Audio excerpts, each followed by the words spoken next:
and welcome back to another edition of The Flow. I am so excited to be hanging out today with Colin, and because Colin is in a part of the world that is like almost opposite from Doc, it is me solo today, so I win. My time zone wins, and I get to pick Colin's brain on all of the podcasting questions. So thank you so much for joining the show today, Colin. I think I've rescheduled this 6 times, so I really appreciate your patience with me. That is totally fine. I feel so bad for excluding Doc now. That makes me feel guilty. Yeah, he'll be okay. He'll be okay. It just means that he now has a whole bunch of solo shows he's got to catch up on. I'm ahead right now. This is my 3rd in a row because he's been traveling actually to all these different podcasting events, which has just been such a wonderful learning experience. And I know you and I were at one earlier this year as well. So I know it's something that you do often. Yeah, the events are great, actually. These kind of calls are great, and I do so much kind of collaborative content with people like this, like many of our listeners, many of the people out there watching will do as well, I'm sure. But there's nothing beats actually getting in person with people and actually having a real life conversation. And do you guys manage to record a lot of actual content at those events as well? Do you manage to capture some in-person stuff? We do more and more these days. I feel like when we first started going out specifically to the podcasting events, we were still kind of in the mindset of, we need to build this big booth and we need to, convince people on what Ecamm is and how Ecamm fits into podcasting. And then the more that we did it, we're like, I don't think we actually need the big booth or need to be talking to people specifically about Ecamm. I think what we really need to be doing is getting, Doc or myself up on the stage, networking and talking with people. And as you said, finding those kind of quiet moments and quiet spaces to actually record these kinds of conversations because A, they're great to have, and B, actually having the audio and video content really goes a long way in thinking through how we're planning out the content for our year and how we're approaching podcasting in general. So yeah, I think it's been the evolution of that has been really exciting because I think we're doing a lot more of it now and plan to continue to do a lot more of it going forward. Yeah. That's good. Yeah, that's good to hear. That's the same as us, to be honest. We've done booths at events like that. We've done all the different varieties of ways to try and get in front of people at all of these events. And it just comes down to these days, it's just more worthwhile for us to just turn up with a mic and just try and have some conversations and chat to people. And I don't know. It's funny that way, isn't it? Maybe it's the nature of podcasting. I'm sure booths work in some industries. And actually, I know they do work for some companies in our industry as well. I know plenty of people that run booths quite successfully, but it's maybe quite a contextual thing. Yeah. We actually recently had this really magical experience. So we attended for the first time an event called Podcast Summit that was in Atlanta, Georgia, at the beginning of July, so beginning of this month. I guess a couple weeks ago now. It feels like an eternity ago, and also yesterday at the same time. But what was great about that experience is that was the first time where an event partner allowed us the opportunity to bring to life this kind of really fun podcasting experience that we've been wanting to do for a while, but we were actually able to pull it off this time, where we built these podcast, I want to call them nooks or podcasting pods. So they're little closed spaces. They're not soundproof or have, any kind of intense soundproofing. They're open on either side, but it allowed people the opportunity to actually come into this room, into this space, come into this kind of pod space, sit across from each other and be able to record a podcast together. And these are people who are attendees at the event, maybe people who have never actually podcasted before. It gave them the opportunity to put their hands on it, be in front of a microphone, be in front of each other, see how it feels, but with our team available to answer questions and help and give them encouragement. But it was neat because they actually could leave the event with those recordings. So it gave them, I think, a really great experience all the way through. That's really cool. Yeah. I'm seeing more and more live studios popping up these days, as in a place you can go and just record and rent. And it's probably it's a measure of the podcast industry growing, but also I think it's a measure of people realizing that actually it's just about the content. Yep. In our early days, Katie, I'm not sure if you were the same, but certainly when I started in podcasting, it was a very geeky thing. Like it was 2007 or 8 or something that I started. I was looking at your site. You said it's 2007. I've only been in this space for a couple of years now, so you beat me. But yeah, I'm sure it was a geeky space. I definitely. Oh, it was so nerdy because you had to know how to set up like your RSS feeds, and the hosting platforms were awful. And like, no disrespect to them, they were just figuring it out. It was so early. It was just, so you had to be pretty nerdy to start with. And therefore, a lot of podcasting was being into the gear and the software and the tech around it and stuff. But more and more, and I mean, like it's longer than the last few years, people have realized that content's the most important part. And really, the gear matters nothing, really. It's about what you say. It's about what you plan out. It's about the value you bring. And so these live studios, actually, I think they're becoming more and more prevalent just because people are putting more value on actually just outsourcing all of the gear, the setup, the treatment, and I just want to turn up and speak, and that's it. Yeah. So yeah, there's so much more of that. So yeah, doing that at an event like you were talking about, such a valuable thing to offer to podcasters. Yeah. And it's so funny. I think the thing, and I'm interested in like your perspective on this as well, which it sounds like you're on the same page as us, but what was eye-opening for our team was that, so we had a couple of logistical challenges, as you often do, going into events like this when you're traveling and trying to get gear in and everything all on site. And so one of the things we weren't able to pull off was getting like, mirrorless cameras or fancier quote unquote cameras into all of these different booths. We had 20 of these pods in this space. And so the team had to think on their toes, and they were like, oh, well, with Ecamm, you can literally just connect to your phone, right? Any phone, like an Android or an iPhone, whatever you have. And it was that moment, like simplifying that and not having the kind of the most fancy, expensive, technical piece of gear actually made the process way better for all of the attendees because they were like, oh, I can just use my phone as my camera. And we were like, yeah, you can just use your phone as and I think that piece really unlocked it for people. Like, as you were saying, uncomplicating that and reminding people that it actually doesn't matter as much as it feels like it does. It really matters more on the content and on showing up and on just capturing it versus, overthinking the entire thing and making sure you have the best, most newest things in the biggest, fanciest studio space. You can do a lot with your 100%. Phone. Yeah. Yeah, it's great to demo that. It's great to show people that that's okay. And it's even like the video is the most sort of relevant part of that, in that it's great to have some good quality video, to be able to do some clips or for people to glance at it and see, there's a bit of a halo effect around it. If you've got great quality video, it makes you look more professional. It makes people more positively inclined towards your content in the first place. You still have to deliver, but it's a little kind of effect.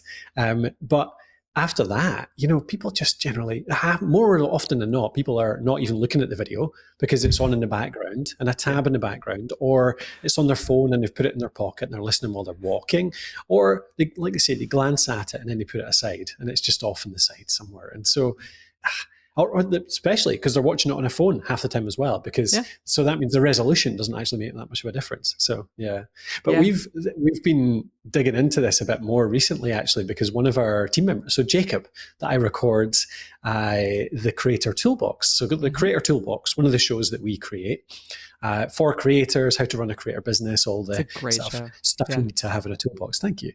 It's been really good fun to record. But Jacob, my co-host for it, is away traveling for a year. So he's going off abroad. And so this obviously is a bit of a logistical problem when you're trying to record, which is definitely a video, not video first, I would suggest, but it's definitely video equal. We're trying to get a decent bit of video content out of this show alongside the audio podcast. So what we came down to, though, we were looking into mirrorless cameras, where we're looking into all sorts of setups and good mics and figuring out like those Peli cases, like a big hard case that you can pack a whole bunch of expensive gear into.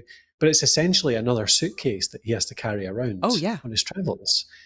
And we've played around with it, looked into different setups. And the setup we've ended up with is his phone as the camera, one of those, like a really nice little tripod that folds down into something tiny, but it's really like solid, a switch very well body reviewed. kind of thing. Yeah. Exactly, yeah.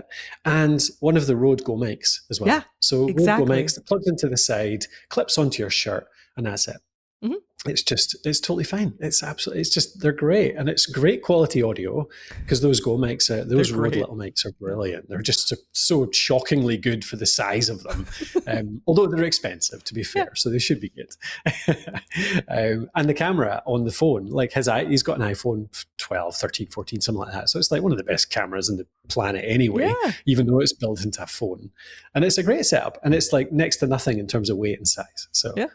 Absolutely. Yeah. It's great. It's cool what you can do with so little now. Exactly. It has really, I think it's evolved a ton over the years into this space where it's less is more, and, thinking about creative ways that work for your environment or your space or your time. Like in this case, obviously you're someone who's traveling across the country or on the move all the time isn't going to need, they don't need a permanent space. They don't need a ton of stuff. They need to just be able to pack it up quickly, have it be lightweight enough to bring with them, but powerful enough to be able to pull it off. So yeah. How has that? Sorry, I was just going to say one final thing on that. I should say one of the big difference makers on that setup, actually, I forgot to say, was a little light.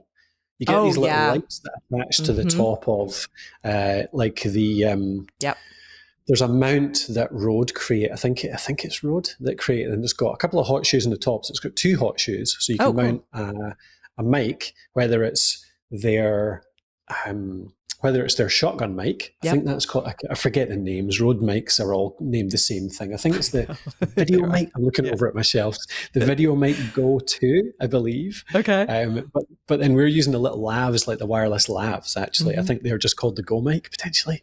Anyway, so you can mount them on one, but you can get this little square light on the other as well. Great little light. It does cost nearly $100, so it's a bit of an expensive thing for a light, but it's this really solid, really high lumen, adjustable color light that actually that makes such a difference that makes more difference to your video setup in terms of like perceived quality, I believe, than just about anything else, including like the camera. Like you can have a crappy camera, well, not crappy, but you can have a standard camera and a good light, and it's better than a great camera with crappy lighting.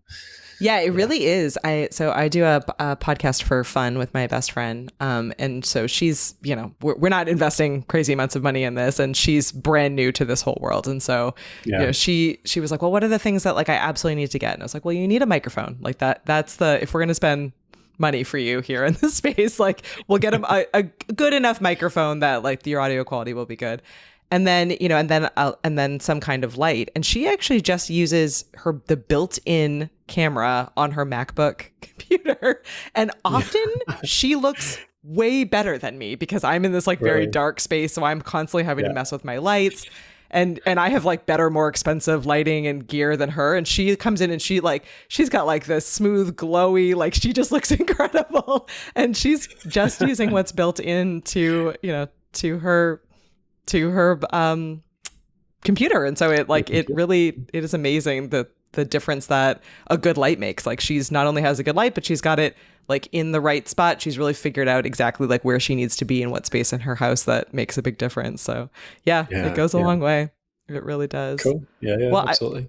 I want to back up a little bit. We're always like jumping ahead here. So if you don't know Colin runs the Podcast Host, which is just an incredible, I think we've talked about this in the show before, but just in case you're new here or you're jumping in and listening in this episode, this is an amazing space to get started and to level up as a podcaster. The amount of like resources that are within the Podcast Host is impressive. You've done a great job, you and your team, in really building out this like dynamic hub, filled with content and space on all aspects really of podcasting, including, similar to us, a podcast about podcasting, right? So you have all aspects of it. So I'm curious on like what the experience was like building that out and how it's evolved over the years. I mean, I think podcasting, as you were saying, has changed so much from this like techie, geeky, super complicated space to now it's really a lot easier and more accessible, but I'm sure that there are different challenges on the other side. So how is that? What has the big picture been like, the journey of building out this space and this resource? Yeah, good question. And thanks for saying that. I really appreciate it. Oh, it is. I use it often. Yeah, it's awesome. Worked our hardest to make it the best place podcasters can go to find answers to anything. Yeah. So, I mean, I wrote the first post for that site in 2011. After a few years of podcasting, and just kind of, it was more to scratch my own itch of just logging the research I was doing every time I did something new or learned something new in podcasting. And yeah, exactly as you say, like it has evolved so much in that from 2011 to 13, 14, maybe not quite that long, maybe the first 2 years, it really was just about the gear and the tech. Mm-hmm. It's what most people were interested in at the time, but also it's what I was most interested in at the time. Yeah. And it was the biggest questions. It was the biggest barriers that people found in getting into podcasting. So it was microphone reviews, mixers, the software that you use, recording tools. Yeah. Like I did so many Audacity training videos back then. It's unbelievable. And it's crazy that's still around and hasn't changed even that much. Yeah, still a pretty powerful tool. Yeah. Absolutely, still good. But then it evolved, around 2014, 15. That was when I became part of a team, really took on Matthew. Matthew McLean is my kind of my longest serving sidekick in this whole endeavor.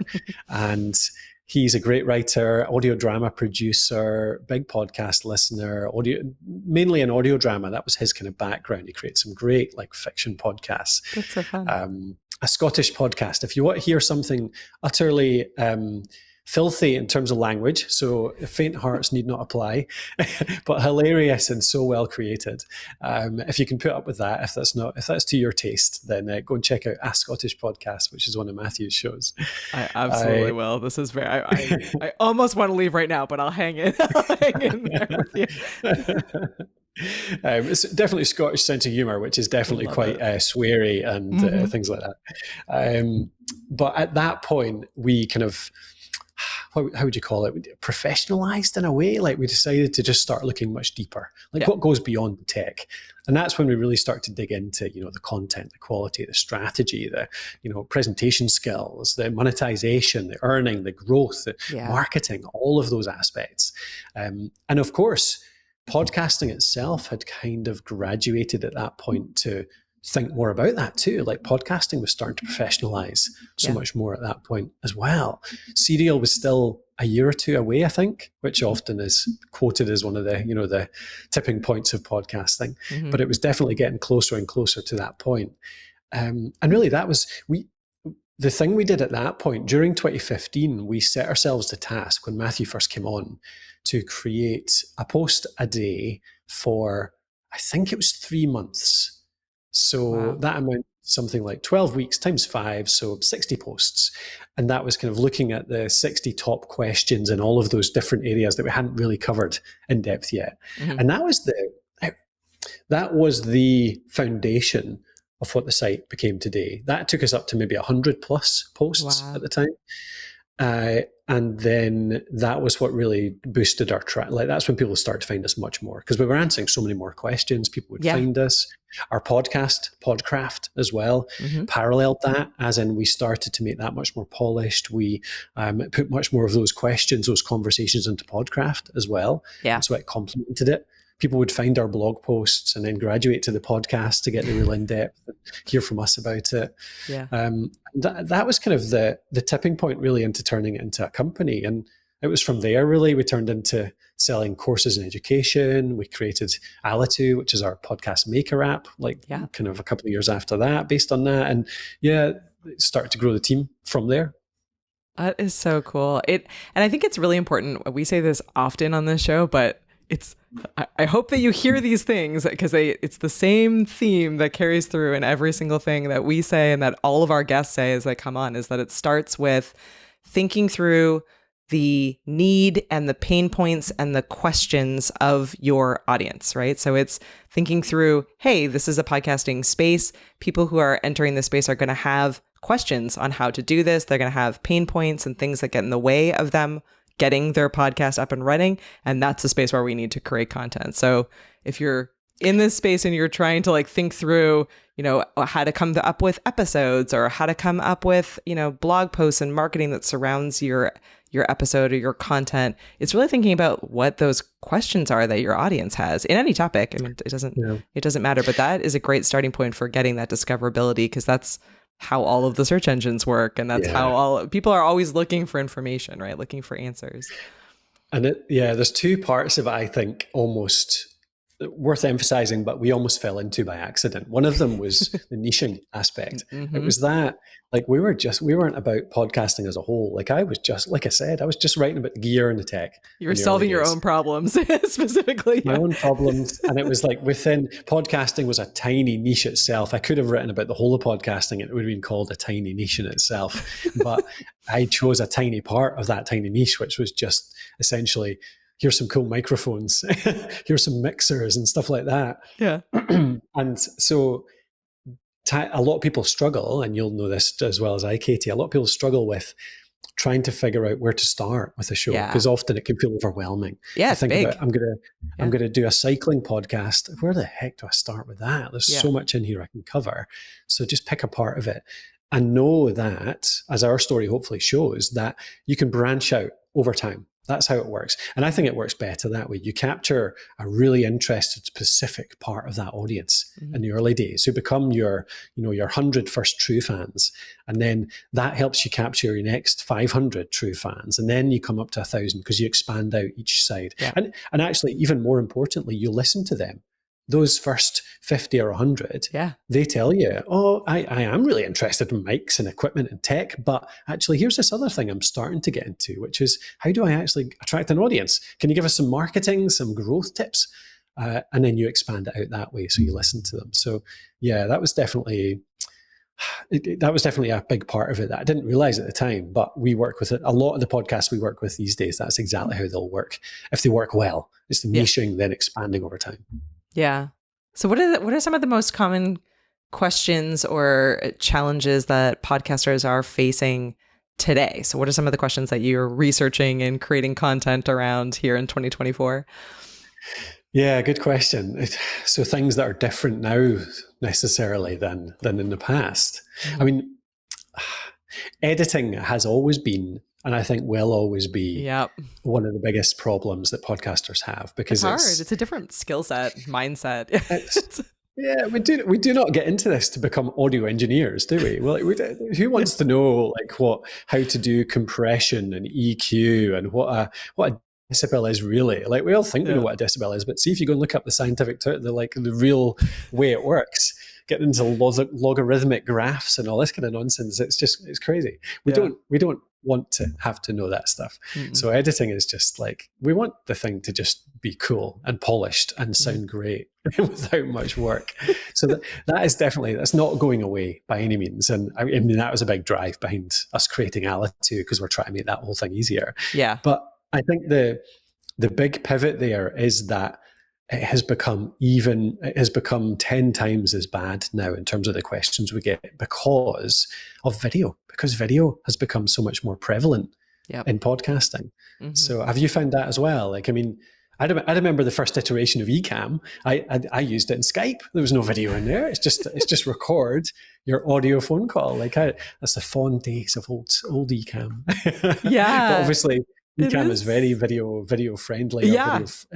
Would you call it video first nowadays? Yeah, we are definitely video first these days. You are absolutely right. So Ecamm, before me, earlier, Ecamm's been around for a long time at this point, over 20 years. And some of the earlier apps that Ken and Glenn created were much more focused on being kind of small, helpful Mac and iPhone even, sidekicks. So they did like one simple thing, right? It was like, in the case of what you were talking about, call recorder for Skype, which literally recorded your calls in Skype.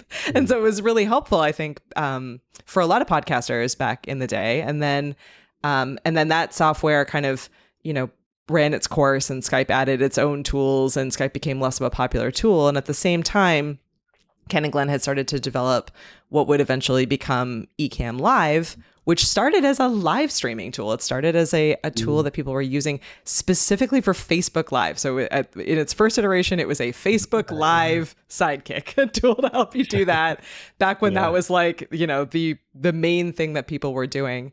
And obviously, we come all the way through here to today. Ecamm is now, we probably should just drop the live and just call it Ecamm, because it really is much more of a full video production studio, and there are people using it for all different purposes.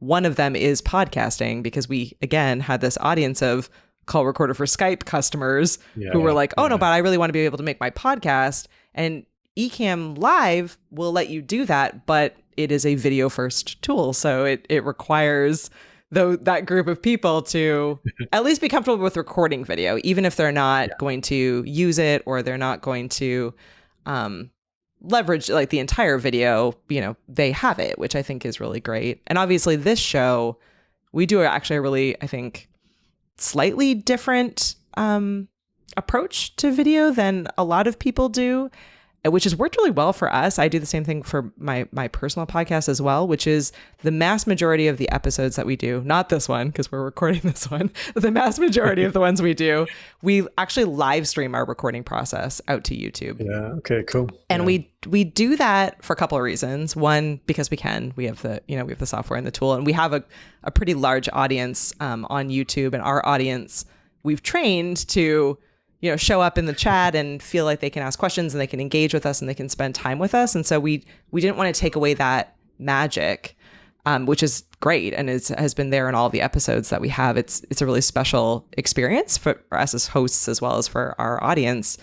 But I think it also, some of the side effects that I love of it are that it I think makes the content better, because we can see the enthusiasm and the questions coming through from our live audience. And even if we're not actively engaging with everything, because we're thinking about our replay audience and our listening audience and all these other people that will consume this content, we still see the excitement coming in from them and see the questions, and we can pull that into the conversation.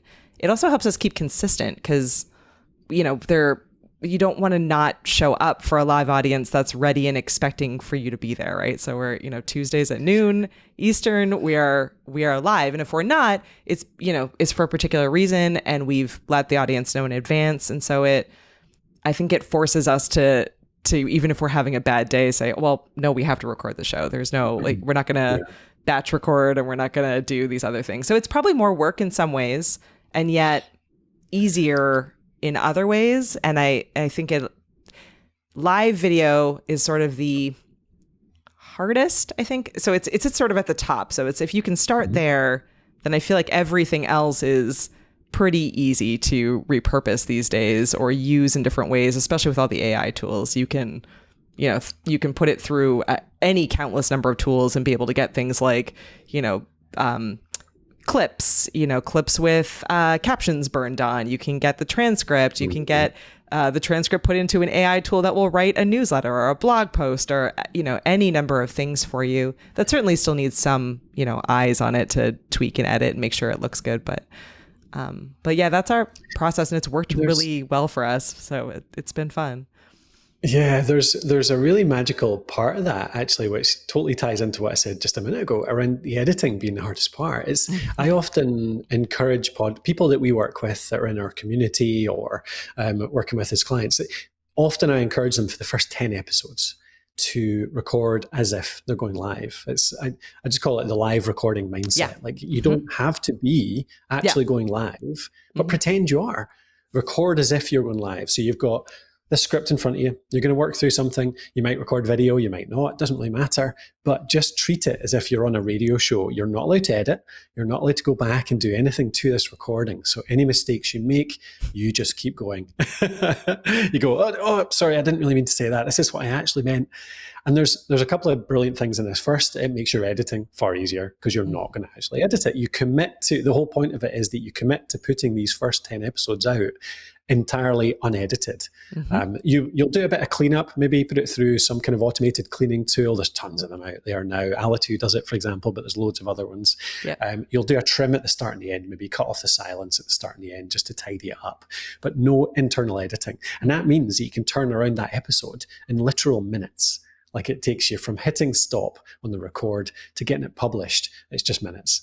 And that just makes life so much easier, and it means that you can concentrate on the content. It means you can concentrate on your speaking style. And the second part of the magic of that is that because you don't have editing there as a crutch, it means that you actually improve so fast as a speaker. Because you're not allowed to edit out the ums and the ahs. You're not allowed to edit out that word that you say constantly, like I do this and like I do that, and or basically was one of my old ones. I used to, every other sentence I'd be like, so basically you do this, and then basically you do that. It's horrible. If you're committing to no editing, you notice that stuff and you improve it fast, because you know that you can't take it out.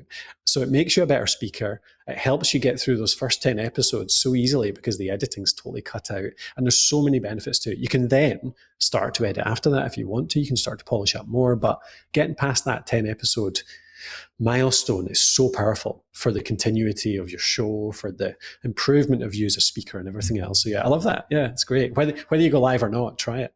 Yeah, I love that concept of forcing people into just give it 10 episodes, give it your first 10 episodes and give it a try. Cause I totally agree with that. So I came into this space, I have somewhat of a background in theater acting from like my childhood and adolescence, but I'm not a presenter. I'm not a speaker. I'm certainly not a video person. I used to be the person that every time the camera came up, I'd be like, well, I gotta take off now. I can't. And if I have a script in front of me, I realize that even though I'm very good at memorizing, I look down in it and then I'm angry at myself because I've looked down at it. Now I'm not making eye contact, or I will say it in a different way. Like my brain just says the same thing and it has the same meaning, but then I can see what I wrote, and I'm a better writer than I am a speaker. So I'm like, oh, well, that was bad. So even now, all of my recorded takes, like when I'm live, totally fine, comfortable. I'm fine with how I am, and I'm okay with not editing it. And I like the kind of authenticity and the rawness and the realness that comes out. When I record, I constantly am stopping myself. I probably have 10 plus takes, even for the simplest of videos, where I will start, then I'll be like, and stop the video, or I haven't even said anything wrong, and I'll stop the video because I'm afraid of what I'm about to say next. And the ability and the permission to stop and to pause and to scrap it and to say, I'll fix it later. I'll fix it in editing. I'll send this over to Luis to fix it in editing. All of that permission makes my content worse. And I don't think the output is anywhere near as good as when I'm just myself on camera and accept that it's not perfect. I think that's totally right. I think it takes away, by the time you do 7 takes of a sentence, or even 2, 3, the second or the third are more robotic, they're less human, they're more polished, but polished in a bad way, as in it doesn't sound like a real person just talking to you as a listener. That's the thing with podcasting. Podcasting is so personal, it's so impactful because it feels like a conversation between you and the listener. And the listener feels that as well. It feels like you're just speaking into their ears. As soon as you take out too much of those imperfections, as soon as you polish it too much, even a little, people can tell, and it's not authentic. It's a huge part of it that I think people hear your mistakes. They hear that you're a real person, but you cover them up, and not you cover them up. You recover from them, and you get on with it, and you just do it, and you gain more respect and more trust and more, just more fandom. People liking you more and following you more because of that it's a big thing. Do you think that, so I've often felt like live streaming and podcasting are actually converging and becoming a lot more similar in a lot of ways, even if people are not doing what we're doing in live streaming the recording process. Because exactly what you just said, I feel like the best podcasts are those that you don't feel like they're reading at you. It doesn't feel robotic. Yeah. It feels like you are listening to a conversation, or you're spending time with friends, or you feel like the person is talking to you.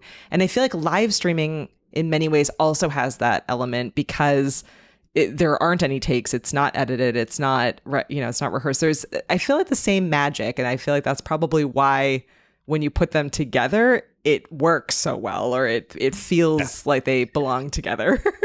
I think that's exactly it. Yeah, absolutely. I mean, there's the two kind of more common types of podcasting, which are interview shows and co-hosted shows. Co-hosted shows have traditionally, in my experience, there's always outliers, but in my experience, co-hosted shows have often been better, faster. As in, you've got two people that know each other quite well. They develop chemistry quite quickly, or maybe they even knew each other beforehand. Often that's why you do a co-hosted show. You're a friend or a colleague or whatever. And it's just a conversation. And you feel as a listener like you're listening in on two pals just talking away. And that's why it's so engaging, because it's chemistry, it's up and down, it's dynamic, it changes. The solo shows have often struggled because of that, because it is often you just reading a script or something. But equally, I think interview shows have fallen into that category many times. It's hard to create an interview show or just do an interview that sounds really conversational. It's really difficult because it's somebody you don't know that well. You've got all these questions that you've scripted out ahead of time. You've got this structure you've probably got in your head. So it's really hard. And people underestimate how difficult it is to make a show that sounds that dynamic and conversational. And people get there. Obviously, there's some great interviewers out there in the world that have very successful interview shows, but it's because they've done it for bloody years. They've practiced. They've got so much better at making. The best interview shows tend to be very conversational, just back and forth. So there's a huge part in there around that, just that personality, that personalness, the dynamicness of those types of shows. Yeah, no, I think you're entirely right. And I think solo shows as well. I've never done one. So or very, very rarely have I done like a solo episode where it's just me talking. But I feel like it even puts me as the host out of my element as well. Like there isn't someone there to help if something goes wrong, or if like everything slips out of your head, or or you start rambling down a tangent. I think it feels safer and nicer to be there with someone else, because the reality is that where you're creating either video or audio, you can't see your audience, right? You can't see the people that are listening or watching you on the other side, and so you often don't know if you're delivering what you want to deliver, or if it's received in the way that you want it to be received. Impression. It feels scary. Yeah, it feels scarier from that perspective, or at least it does to me. Maybe it doesn't to everyone. I think it probably does to everyone. Well, nearly everyone initially, but it becomes so much better with practice. So I often encourage people to do a solo show, just even if it's only occasionally, just to practice that technique, that skill, because actually it is a total skill. And these days I do quite a lot of solo recordings, whether it's YouTube or whether it's podcast episodes, and there's a lot of power in them. Actually, I often say when we work with interview shows, often I'll encourage them to do a solo show maybe once a month for a few different reasons. Partly it's to totally. Try it for a few. So the reasons I think are, one is you start to build a bit of your own authority, a bit more. Like in an interview show, for better or worse, deliberately you're shining the spotlight on the interviewee, and therefore you're taking a bit of a back seat. And you do develop authority over time running an interview show. But if you throw in a solo show once every month or every couple of months, you're definitely bringing the listener more into your world. And shining a bit more of a light on yourself, on your knowledge, on your experience and your personality, all that stuff. So that's one part of it. But the other part is actually developing the skill of being able to speak more dynamically just by yourself, like feeling like there's somebody else there. Like people use tricks like having a photo somewhere pinned to the wall and pretending they're speaking to that person. Or I've seen people put a teddy bear in a chair and speak to the teddy bear, like their favorite bear or whatever it is, like something that represents a person to speak to. It's really cool. So yeah, I think that's a huge thing as well. But the final part and the best part, tying back again to the conversation we've had around editing and workflow, it's so easy to make a solo show compared to a interview. Way less coordination. Yep. So much, like taking out all of the coordination of times and scheduling and all that kind of stuff. Mm-hmm. All of the prep, researching this person that you need to know something about to be able to interview them. And if you don't, by the way, winging it is not a strategy. You need to do the prep to do it properly. Like making up questions, like figuring out good questions. The fact that you're giving over control to that person, to your show. Like that person could end up speaking for 10 minutes, a big monologue, and either you have to let that run or you have to spend time editing it. Whereas with a solo show, there's none of the logistics. You can plan out such a tight, value-packed 10, 15-minute episode that you have full control over. You know exactly what you're going to say. You can script it word for word if you want. You can get better at doing that. It's not necessarily the best, but bullet points even just to guide you through it. You can make such a good episode in so little time compared to the other types that it's such a good little workflow hack. Maybe to give yourself a rest once a month or once every couple of months, if nothing else. All right. I think you sold me. I might have to try it again. Send it over. It will take me some time because it's definitely my weakest point. Every time I have to record a couple of videos, usually per week for my personal show where we do, instead of repurpose, I do some of this as well, but instead of repurposing the video and sort of clipping it up, I do like I record a separate short video. I try to keep it under 59 seconds so I can get into the YouTube shorts.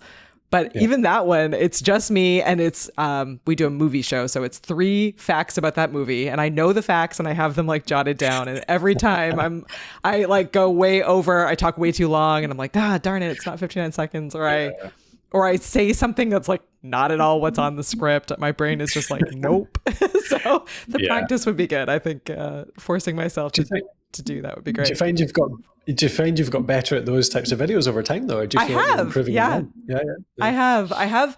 It's I now there's things that are sort of set it and forget it in those that make it easier. So they're definitely still somewhat challenging because I'm on, I guess I've been doing them now for about a year. So it's been a while, but I have now like a couple of different memorized sort of intros where, it's like, hi, like who I am, what this is from. And then again, the format is really simple. So it's, here are 3 facts you need to know about the movie Twister. And then we go through those 3 facts, right? So it's that part I think is easy. What's challenging for me is still the perfectionism and second guessing myself, and I don't want to edit them later because they're so short and so easy that if I make any kind of mistake, I tend to I know that end button is there and I have to like fight myself from pressing it and ruining the video. I need to just record it through.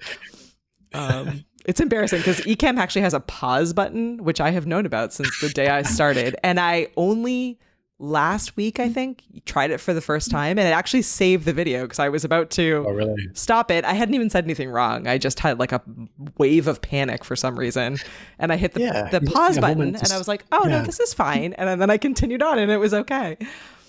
Yeah. That's cool. on video, when you're recording that, like, I'd love to get an impression. You maybe don't know the ultimate stats, but the people that use Ecamm Live or just record anything in Ecamm at all, do you know what they are? If they're podcasters, do you have an impression of what they're using that video for? Are they publishing entire episodes, potentially even unedited? Or are they using them just for clips? Or do you kind of have an impression of the distribution there? Yeah, that's a really great question. Our audience these days is pretty evenly split, I would say, between people who are using Ecamm to record videos for webinars, Zoom meetings, presentations, like creating video for business, like not podcasts, like, course material, all of that. That's probably at least half of our audience. And then the other half are doing some version of shows or social content. And the mass majority of those are podcasters, and they are starting with long form content. Some are pretty heavily produced. Some are simple. Like this one just has, like a pretty simple background and just a 2-up with our names at this particular moment. And we do have integrations with a couple different tools that make some of the editing or clipping easier. So, you can send your video file and your audio, like all of your files that Ecamm creates, straight through into Descript, for example, and then be able to do a lot of kind of easy editing and AI editing in that tool. We have an integration with a tool called Scenery that does a really nice job of kind of allowing you to do easier editing. So making it a little bit more simple, but more of a traditional timeline editor as well. So you can mess with it a lot and get the transcript and the clips and things. But yeah, it's probably about 50% like Zoom meetings and webinars and like, panel discussions, etc., versus more traditional shows. And yeah, they are, I would say that they're by and large recording whole, like not necessarily long form. They might be a shorter show, but like a more produced show, and then using that to repurpose their content. I don't think we have a lot of people who are only using it for YouTube shorts or TikTok videos, or you can use Ecamm for that. But I feel like because Ecamm's got so many features within it that you probably don't want to just be paying us for that. Like you could do that. You could do that with your phone or with a simpler editing tool. The power of Ecamm is the like being able to build these kind of big level, television quality productions and getting all of those files that even if you're not an editing person, you technically have and could send through to an editor. Could eventually get better at editing, right? Yeah. It's interesting, isn't it? I've published a couple of things recently which got probably the biggest response I've ever had to like a social post, or it started with a newsletter. Actually, I sent out, we do a newsletter called Podcast Pointers. Every now and again, it's always just 4 or 5 things for podcasters every single week. But occasionally I'll do a kind of column, I suppose, like some thoughts once a month or so. And I put it out there around video because we've been getting so many questions around how to use video to grow your show, how to record video, how to edit video, all that stuff. And when we dug into the people that asked these questions, the vast majority of them didn't really want to do video. It wasn't their skill, didn't really suit their show. They don't. They were just doing it because they felt the pressure to. Because there's peer pressure right now. There's an impression that the industry is giving, and we're definitely a different core audience to yourselves. Like, so this is all pure podcasters. And I just put it out there that I think that video is actually killing so many shows because people are thinking they have to do it. They're starting to investigate it, and either they don't even start because it just seems too intimidating, too costly, too time consuming, or they do start and they're trying to do video alongside audio from the very start. And it's too, all of those things, again, it just takes them too long. They can't find out the workflow.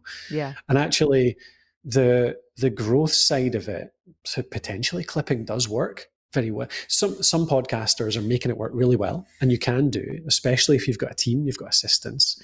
But actually the vast majority of podcasters, I think, actually still benefit from just starting out at least in audio only, and growing your show that way initially. And there's many ways to grow just an audio only show, and certainly graduate into video, 6 months in, 3 months in, even if you really want to, once you've kind of nailed that concept. But I think I'm not anti-video by any means. I think, like I said, we're doing a video show ourselves alongside an audio-only show. It works really nicely for some podcasts, but I was really keen to try and dispel that notion that nowadays every podcast has to have video, which I think is the impression a lot of people are giving or getting, at least. So yeah, what do you think of that? Does that jive with yourself? Yeah, I think you're right. I think, we've been now to, I want to say 4 podcast events this year so far.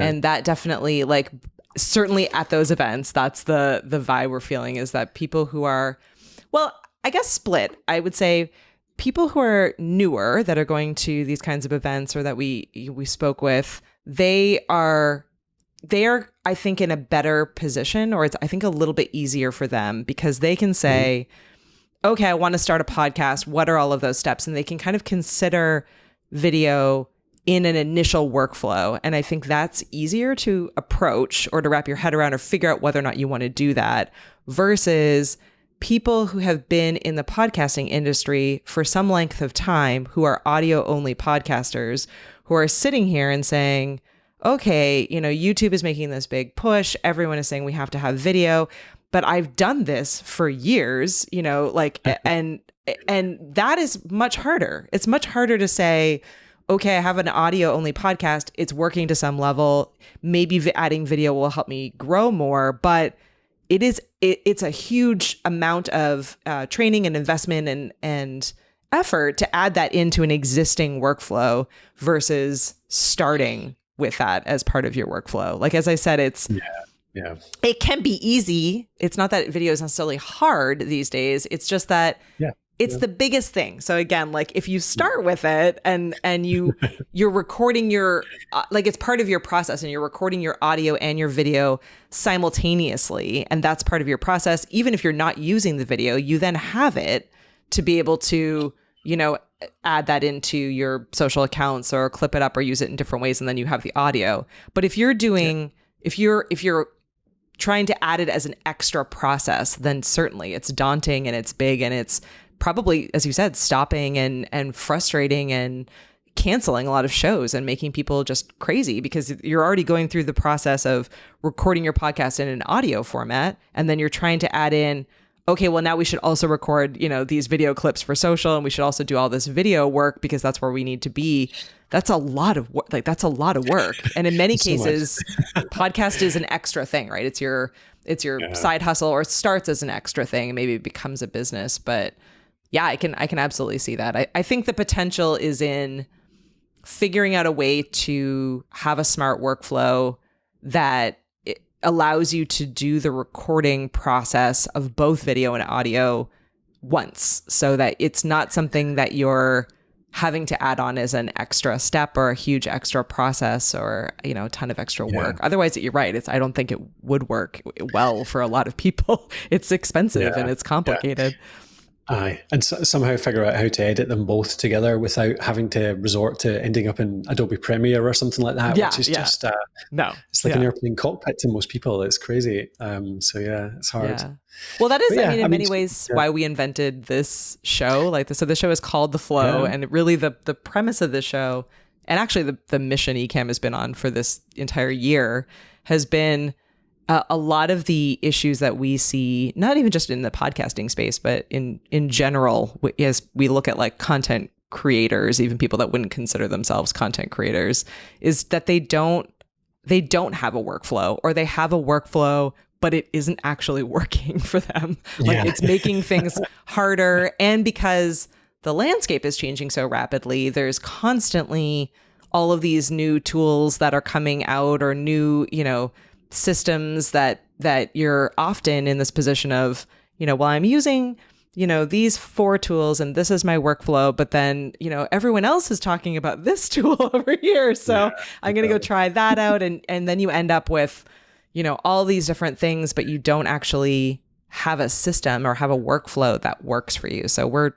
on a mission to try to make that simpler and remind people that you don't have to use all of these things. You don't have to be using the same things as everyone else. You need to find the things that work for what your specific goals are for your specific content, right? It goes back to your point earlier about the content matters way more than the gear, than the space, than the tools. And I think we've gotten, and this is, I think we started with gear and now we're so into sort of software and AI that we're overcomplicating it on this side now instead. And we need to kind of pull back into what's your plan? What's the easiest way for you to continue creating content? And if that's not video, don't do video. Do what works best for you. Don't be pressured into doing what works best for everyone else. Definitely. Yeah. You got to do your own flow. The flow. Yeah. The flow. The flow. Exactly. Well, as always, I can't believe every time I'm like, we could probably do this show in half an hour, but we can't because the conversations are so good that it is always an hour. I look up and I'm always like, wow, just said that fast. An hour is gone. I so appreciate you making the time, Colin. I think Always lovely to talk with you. And I love that this was just a conversation, and now it'll be a public conversation that everyone can learn Zero from. plan. Zero plan. We shouldn't give that away. This was all utterly planned. We said winging it was bad. We didn't at all wing this. We had a whole conversation. Oh my gosh. Well, let people know again where they can find you. We'll add this obviously into our show notes and into the description. But one more time, just so everyone can get access to all of the awesomeness that is the Podcast Host and Alitu. Thank you. I appreciate that. And just before I do as well, just to say the same, like you guys have been doing such great work in podcasting for so many years as well. Like I said, I used to use the old Ecamm plugin when it first came out. So that must be 10 plus years. That's maybe even 15 by this point. Probably. So yeah, I really appreciate all the work you guys do too. And it's always great to chat. So yeah, if anyone wants to find out more, we've got all of our writing and podcasting and video you can find at thepodcasthost.com. So any question you have about podcasting, hopefully you can get answered over there. About everything is there. Yep. Yeah. And yeah, if you want to try and nail that workflow, it's basically exactly what Alitu is designed to do as a podcast maker app. It helps with recording, editing, transcriptions and hosting. So it's the full end to end. But equally, if you record in Ecamm Live or record anywhere else, you can upload an Ecamm recording to Alitu and then actually, edit, clean up, publish it from there. So yeah, we're designed to tie into other excellent tools as well. Yeah, it's a great resource. Again, we're at a really great time where it may feel really big and it may feel really daunting sometimes, but the opportunities are also huge. So if you can find a way to navigate and spend, some amount of time, Doc is always like 5 to 15 minutes at the beginning of your day to research some of these things, to try out some of these tools, to read some of these articles, you will be able to take that information and apply it to your own system or your own workflow and make it a little bit better. So don't just sign up for everything and spend all of this time. But if you spend a bit of time on great resources like the Podcast Host and like Alitu, being able to get a little bit more information and figure out how it works for you, you'll just a little bit better every single day instead of these giant steps. Don't cover your ears a little bit and don't listen to what everyone is shouting about. That's totally it. Yeah, try not to get distracted. Pick your own little part to tackle first. Conquer that and then move on. Yeah. Exactly. And sorry, I just realized I never even gave the URL, did I? Yeah, go for it. It's alitu.com, alitu.com. Yeah, you got to hear through the Scottish accent. I know, sorry. Nearly everyone in the US calls it Alitu, actually. I need to actually change the name to Alitu because that's how everyone seems to be the way you would pronounce that spelling in the US. It's so funny. I'm Canadian, but my heritage is all Scottish, and I live in the US. So I am constantly being laughed at for the things that I say wrong and for the fact that I don't know, these things that everyone grew up with in this small town that I live in. They're like, you've never been to blah, blah, blah place? And I'm like, no, really? I didn't grow up here. I don't know it. So yeah, you're in good company here. I'm always saying things wrong, and I'm always assuming that it's exactly. the wrong pronunciation. Well, thank you so much for taking the time, and let us swing over to this section here. We are available at any point. You can listen to episodes and get extra content on our website, flow.ecamm.com. You can find this podcast at YouTube, Apple, Spotify, Amazon Music, TuneIn, and more. And we are proudly hosted over at Captivate. Our friends over there make things really, really easy. So we super appreciate them and all the work that they're doing. And thank you to all of you for spending this time with us. We'll be back again next week with another episode of The Flow. From me and from Colin and from all of us here, have an absolutely incredible summer, and make sure that you are keeping up with your podcasting and letting us know how all of it's going. Thanks for joining us. We'll see you next time.